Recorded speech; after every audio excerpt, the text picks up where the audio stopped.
Septiembre 26. Dedicación del muro.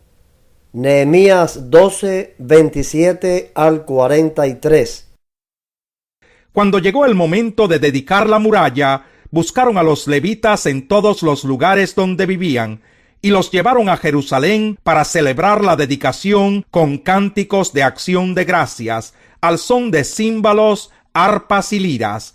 Entonces se reunieron los cantores de los alrededores de Jerusalén y de las aldeas de Netofa y Bet Gilgal, así como de los campos de Geba y de Asmavet, ya que los cantores se habían construido aldeas alrededor de Jerusalén. Después de purificarse a sí mismos, los sacerdotes y los levitas purificaron también a la gente, las puertas y la muralla. Luego hice que los jefes de Judá subieran a la muralla, y organicé 2 grandes coros. Uno de ellos marchaba sobre la muralla hacia la derecha, rumbo a la puerta del basurero, seguido de Osaías, la mitad de los jefes de Judá, Azarías, Esdras, Mesulán, Judá, Benjamín, Semaías y Jeremías. A estos los acompañaban los siguientes sacerdotes que llevaban trompetas: Zacarías, hijo de Jonatán, hijo de Semaías, hijo de Matanías, hijo de Micaías, hijo de Zacur, hijo de Asaf, y sus parientes Semaías, Azarel, Milalai, Gilalai, Mai, Natanael, Judá y Hananí, que llevaban los instrumentos musicales de David, hombre de Dios. Al frente de ellos iba Esdras. Al llegar a la puerta de la fuente, subieron derecho por las gradas de la ciudad de David, por la cuesta de la muralla, pasando junto al palacio de David, hasta la puerta del agua, al este de la ciudad. El segundo coro marchaba en dirección opuesta, a lo largo de la torre de los hornos, hasta el muro ancho. Yo iba detrás, sobre la muralla, junto con la otra mitad de la gente. Pasamos por encima de la puerta de Efraín, la de Gesaná y la de los pescados, por la torre de Hananel y la de los 100, y por la puerta de las ovejas, hasta llegar a la puerta de la guardia. Allí nos detuvimos. Los 2 coros ocuparon sus sitios en el templo de Dios. Lo mismo hicimos yo, la mitad de los oficiales del pueblo y los sacerdotes Eliaquín, Maseías, Minjamín, Micaías, Elioenai, Zacarías, Hananías, Maseías, Semaías, Eleazar, Uzi, Joanán, Malquías, Elam y Ezer. Enseguida los cantores empezaron a cantar a toda voz, dirigidos por Israías. Ese día se ofrecieron muchos sacrificios y hubo fiesta, porque Dios los llenó de alegría. Hasta las mujeres y los niños participaron. Era tal el regocijo de Jerusalén que se oía desde lejos. Alabanza por el favor de Dios hacia Jerusalén. Salmo 147, 1 al 20. Aleluya, alabado sea el Señor. Cuán bueno es cantar salmos a nuestro Dios, cuán agradable y justo es alabarlo. El Señor reconstruye a Jerusalén y reúne a los exiliados de Israel, restaura a los abatidos y cubre con vendas sus heridas. Él determina el número de las estrellas y a todas ellas les pone nombre. Excelso es nuestro Señor y grande su poder, su entendimiento es infinito. El Señor sostiene a los pobres, pero hace morder el polvo a los impíos. Canten al Señor con gratitud, canten salmos a nuestro Dios al son del arpa. Él cubre de nubes el cielo, envía la lluvia sobre la tierra, y hace crecer la hierba en los montes. Él alimenta a los ganados, y a las crías de los cuervos cuando graznan. El Señor no se deleita en los bríos del caballo, ni se complace en la agilidad del hombre, sino que se complace en los que le temen, en los que confían en su gran amor. Alaba al Señor, Jerusalén, alaba a tu Dios, oh Sión. Él refuerza los cerrojos de tus puertas, y bendice a los que en ti habitan. Él trae la paz a tus fronteras, y te sacia con lo mejor del trigo. Envía su palabra a la tierra, su palabra corre a toda prisa, extiende la nieve cual blanco manto, esparce la escarcha cual ceniza, deja caer el granizo como grava. ¿Quién puede resistir sus ventiscas? Pero envía su palabra y lo derrite, hace que el viento sople y las aguas fluyen. A Jacob le ha revelado su palabra, sus leyes y decretos a Israel. Esto no lo ha hecho con ninguna otra nación, jamás han conocido ellas sus decretos. Aleluya, alabado sea el Señor. Porciones para sacerdotes y levitas. Nehemías 12, 44 al 47. Aquel día se nombró a los encargados de los depósitos donde se almacenaban los tesoros, las ofrendas, las primicias y los diezmos, para que depositaran en ellos las contribuciones que provenían de los campos de cada población y que según la ley les correspondían a los sacerdotes y a los levitas. La gente de Judá estaba contenta con el servicio que prestaban los sacerdotes y levitas, quienes según lo establecido por David y su hijo Salomón, se ocupaban del servicio de su Dios y del servicio de purificación, junto con los cantores y los porteros.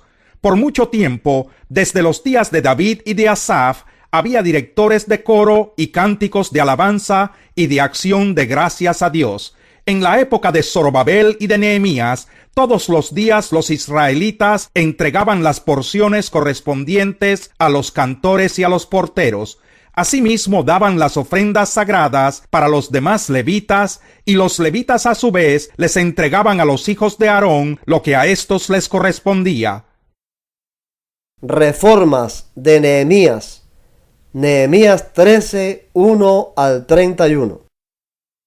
Aquel día se leyó ante el pueblo el libro de Moisés, y allí se encontró escrito que los amonitas y moabitas no debían jamás formar parte del pueblo de Dios, porque no solo no les habían dado de comer ni de beber a los israelitas, sino que habían contratado a Balaam para que los maldijera, aunque en realidad nuestro Dios cambió la maldición por bendición.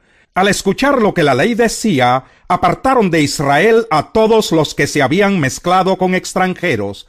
Antes de esto, el sacerdote Eliasib, encargado de los almacenes del templo de nuestro Dios, había emparentado con Tobías y le había acondicionado una habitación grande. Allí se almacenaban las ofrendas, el incienso, los utensilios, los diezmos del trigo, vino y aceite correspondientes a los levitas, cantores y porteros, y las contribuciones para los sacerdotes. Para ese entonces yo no estaba en Jerusalén, porque en el año 32 de Artajerjes, rey de Babilonia, había ido a ver al rey. Después de algún tiempo, con permiso del rey, regresé a Jerusalén y me enteré de la infracción cometida por Eliasib al proporcionarle a Tobías una habitación en los atrios del templo de Dios. Esto me disgustó tanto que hice sacar de la habitación todos los cachivaches de Tobías. Luego ordené que purificaran las habitaciones y volvieran a colocar allí los utensilios sagrados del templo de Dios, las ofrendas y el incienso. También me enteré de que a los levitas no les habían entregado sus porciones, y de que los levitas y cantores encargados del servicio habían regresado a sus campos. Así que reprendí a los jefes y les dije: ¿por qué está tan descuidado el templo de Dios? Luego los reuní y los restablecí en sus puestos. Todo Judá trajo a los almacenes la 10ª parte del trigo, del vino y del aceite. Puse a cargo de los almacenes al sacerdote Selemías, al escriba Sadoc y al levita Pedaías. Como ayudante de ellos nombré a Hanán, hijo de Zacur y nieto de Matanías. Todos ellos eran dignos de confianza y se encargarían de distribuir las porciones entre sus compañeros. Recuerda esto, Dios mío, y favoréceme. No olvides todo el bien que hice por el templo de mi Dios y de su culto. Durante aquellos días vi en Judá que en sábado algunos exprimían uvas y otros acarreaban a lomo de mula manojos de trigo, vino, uvas, higos y toda clase de cargas que llevaban a Jerusalén. Los reprendí entonces por vender sus víveres en ese día. También los tirios que vivían en Jerusalén traían a la ciudad pescado y otras mercancías, y las vendían a los judíos en sábado. Así que censuré la actitud de los nobles de Judá y les dije: ustedes están pecando al profanar el día sábado. Lo mismo hicieron sus antepasados, y por eso nuestro Dios envió toda esta desgracia sobre nosotros y sobre esta ciudad. ¿Acaso quieren que aumente la ira de Dios sobre Israel por profanar el sábado? Entonces ordené que cerraran las puertas de Jerusalén al caer la tarde, antes de que comenzara el sábado, y que no las abrieran hasta después de ese día. Asimismo, puse a algunos de mis servidores en las puertas para que no dejaran entrar ninguna carga en sábado. Una o dos veces, los comerciantes y los vendedores de toda clase de mercancías pasaron la noche fuera de Jerusalén. Así que les advertí: no se queden junto a la muralla. Si vuelven a hacerlo, los apresaré. Desde entonces no volvieron a aparecerse más en sábado. Luego ordené a los levitas que se purificaran y que fueran a hacer guardia en las puertas, para que el sábado fuera respetado. Recuerda esto, Dios mío, y conforme a tu gran amor, ten compasión de mí. En aquellos días también me di cuenta de que algunos judíos se habían casado con mujeres de Asdod, de Amón y de Moab. La mitad de los hijos hablaban la lengua de Asdod o de otros pueblos, y no sabían hablar la lengua de los judíos. Entonces los reprendí y los maldije. Algunos de ellos los golpeé y hasta les arranqué los pelos y los obligué a jurar por Dios. Les dije: no permitan que sus hijas se casen con los hijos de ellos, ni se casen ustedes ni sus hijos con las hijas de ellos. ¿Acaso no fue ese el pecado de Salomón, rey de Israel? Entre todas las naciones no hubo un solo rey como él. Dios lo amó y lo hizo rey sobre todo Israel. Pero aún a él lo hicieron pecar las mujeres extranjeras. ¿Será que también de ustedes se dirá que cometieron el gran pecado de ofender a nuestro Dios casándose con mujeres extranjeras? A uno de los hijos de Joyadá, hijo del sumo sacerdote Eliasib, lo eché de mi lado porque era yerno de Sanbalat el horonita. Recuerda esto, Dios mío, en perjuicio de los que profanaron el sacerdocio y el pacto de los sacerdotes y de los levitas. Yo los purifiqué de todo lo extranjero y asigné a los sacerdotes y levitas sus respectivas tareas. También organicé la ofrenda de la leña en las fechas establecidas y la entrega de las primicias. Acuérdate de mí, Dios mío, y favoréceme.